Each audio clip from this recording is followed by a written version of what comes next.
5 seconds. The House will remember that there was some talk at one stage of a Commonwealth citizenship. Now it was difficult to understand what the status of Commonwealth citizenship might be, except that it meant that its members were not completely foreign to one another. That unforeignness remains, but I think it is as well that we left off talking about something vague which could not be surely defined. The other fact also remains, as I have just stated, the fact that we should take the right to ourselves, if we so choose, to exercise it at any time, to enter into treaties or arrangements with Commonwealth countries, assuring us of certain mutual privileges and preferences. I have briefly placed before the House this document.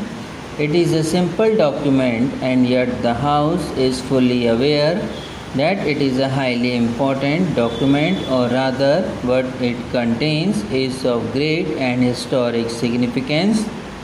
I went to this conference some weeks ago as a representative of India. I had, of course, consulted my colleagues here previously, because it was a great responsibility, and no man is big enough to shoulder that responsibility by himself when the future of India is at stake.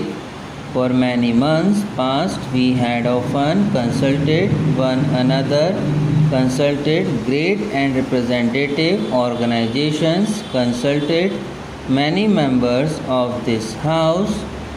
Nevertheless, when I went, I carried this great responsibility, and I felt the burden of it. I had able colleagues to advise me, but I was the sole representative of India, and in a sense, the future of India for the moment was in my keeping.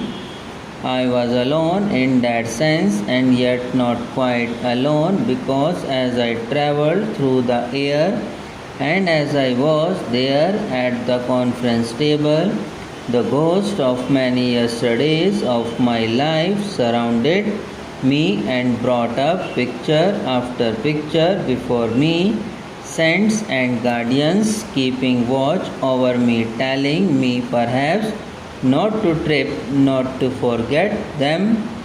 I remembered, as many members might remember, that day 19 years ago when we took a pledge for the first time on the bank of the river Ravi at the midnight hour on 26 January, and how we took that oft repeated pledge year after year in spite of difficulty. And finally, I remember that day when, standing at this very place, I placed a resolution before this House.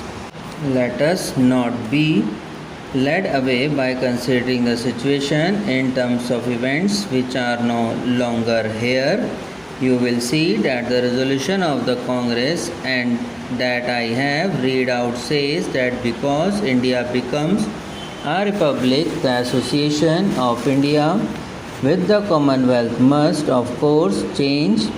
Further, it says that free association may continue, subject only to our complete freedom being assured. Now that is exactly what has been attempted in this Declaration of London.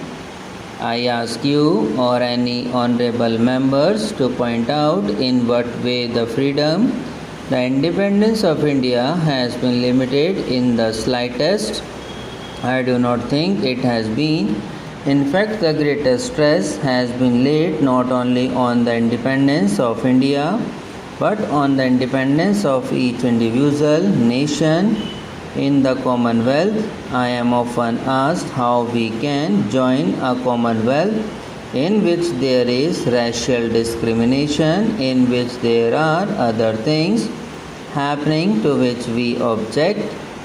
That I think is a fair question, and it is a matter which must necessarily give us some trouble in our thinking. Nevertheless, it is a question which does not really arise.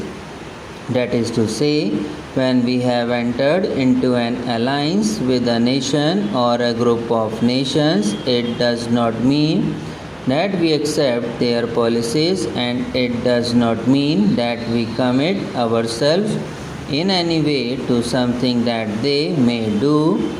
In fact, this House knows that we are carrying on at the present moment a struggle, or our countrymen are carrying on a struggle in regard to racial discrimination in various parts of the world. The House knows that in the few years, one of the major questions before the United Nations at the instance of India has been the question of Indians in South Africa.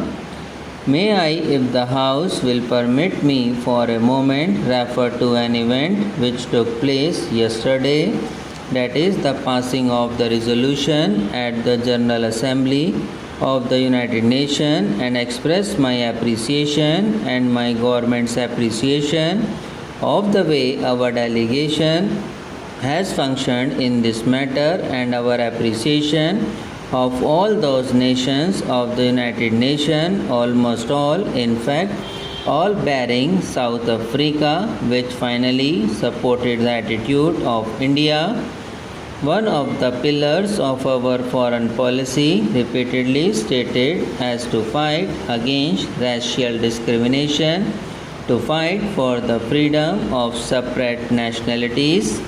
Are we compromising on that issue by remaining in the Commonwealth? We have been fighting on the various issues, even though we have thus far been a dominion of the Commonwealth. Subscribe now and press the bell icon. Never miss an update.